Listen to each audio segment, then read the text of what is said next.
પડ્યા હતા. વારમાં બૂમો પાડો છો બૂમો પાડી પાડીને ગળું દુખી ગયું હવે મારું. કે કાઉ રે હળો મુક. અલા ઘણા તો કઈ દવાની વસ્તુ ને. એ જેઠ મોટું ના બોલો માથું દુખે દબાવ છું કે નહીં હા હાથ દુખે દબાવ છું કે નહીં હા વાળ દુખે દબાવ છું કે નહીં હા તો આજે ગળું દુખે દબાવ દો હા. એ ના અલા ગળા ના દબાવે માણસ મરી જાય. તું એ બધું છોડ મને તું એમ કે તું ક્યાં મર્યો તો?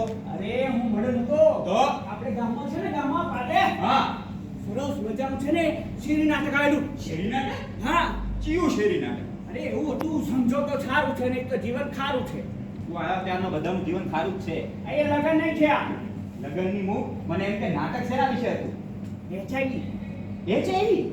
ઓહો પેલું વાયરસ જેવું કઈ કહેતા ને હે તો મને એમ કહો આ એચઆઈવી વાયરસમાં તમને ખબર પડે છે? એ છે તમને કઈ ખબર પડે છે હે, કોના પૂછે? એટલે એચઆઈવી ઉપર આપણે પીએચડી કરેલી છે. હે? તો તને કઈ ખબર પડે એચઆઈવી એટલે શું? એચઆઈવી નું આખું નામ ખબર છે તને?